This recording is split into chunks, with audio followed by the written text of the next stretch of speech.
తెలంగాణ రాష్ట్రంలో నిన్న ముఖ్యమంత్రి గారు మాట్లాడుకుంటూ ఒక కీలకమైనటువంటి వ్యాఖ్యలు చేసినారు రేవంత్ రెడ్డి గారు. ఏమని అంటే, నేను ముఖ్యమంత్రిని అయితే నేను ఎస్సీలను ఎస్టీలను బీసీలను మంత్రులను చేస్తా ఉన్నా అని చెప్తా ఉన్నాడు. ఈ ఎట్లనవానో అర్థమవుతలేదు. అసలు ఈ నువ్వు చేసుడు కాదు, ఫస్ట్ నిన్నెవడు చేసిండు ఎమ్మెల్యే? అసలు నువ్వు ఎక్కడి నుంచి అయినావు ఎమ్మెల్యే? నీ ఓట్లేని, నిన్ను గెలిపించినోడు ఎవడు? నీకు ఓట్లేసినోడు ఎవడు? నీకు రాజకీయ భిక్ష పెట్టినోడు ఎవడు?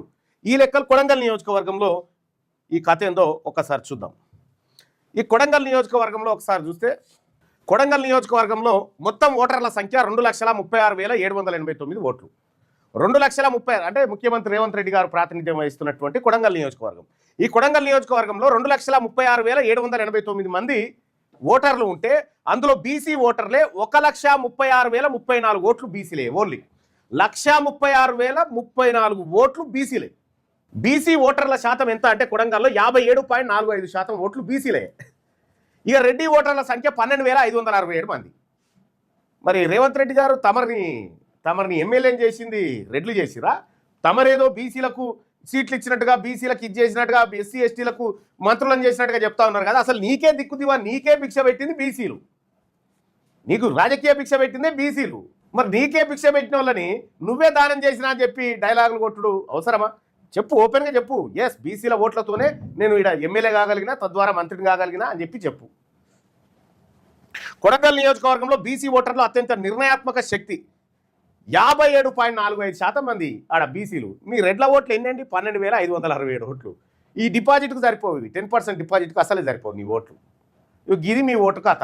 ఈ చెప్పేటోళ్ళు లేక ఇన్ని రోజులు కొంచెం వీళ్ళే కావచ్చు అనుకున్నా. ఇక మీ లెక్క తెలిసిపోయింది కాబట్టి 12,567 ఓట్లు మీ. ఇక ఈ నియోజకవర్గాన్ని చూసుకుంటే 1972, 1985, 1994 శ్రీ ఎన్ వెంకటయ్య గారు వరుసగా విజయాలు సాధించిండు. ఈయన బీసీ నాయకుడు, బీసీల నుంచి బలమైనటువంటి నాయకుడు.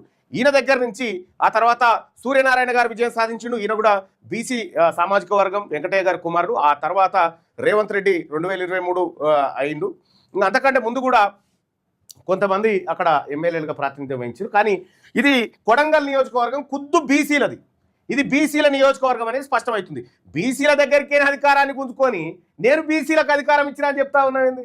ఇక ఇదే కొడంగల్ నియోజకవర్గంలో రవి గౌడ్ కాంగ్రెస్ పార్టీలో ఉన్నాడు. కొడంగల్ నియోజకవర్గ స్థాయిలో సుదీర్ఘమైన స్థానిక బలం ఉన్నటువంటి నాయకుడు. ఆడ లేరామా బీసీలు అంటున్నారు. ఇగో శేఖర్ యాదవ్ కాంగ్రెస్ పార్టీ నుంచి ఉన్నాడు. తర్వాత వేణుగోపాల్ ముదిరాజ్ సామాజిక వర్గం నుంచి ఉన్నటువంటి వేణుగోపాల్. ఆ తర్వాత నరసింహులు, సత్యపాలు, తుడుం శ్రీనివాసు, మెరుగు వెంకటయ్య, కూర వెంకటయ్య, కోట్ల మైపాల్, ఇట్లా చాలా మంది బీసీ నాయకత్వం రేవంత్ రెడ్డి కంటే మునగాళ్ళైన లీడర్లు ఉన్నారు ఆడ కొడంగల్లో. మునగాళ్ళైంది వీళ్ళు, లేకపోతే రేవంత్ రెడ్డి లేడు ఆడ.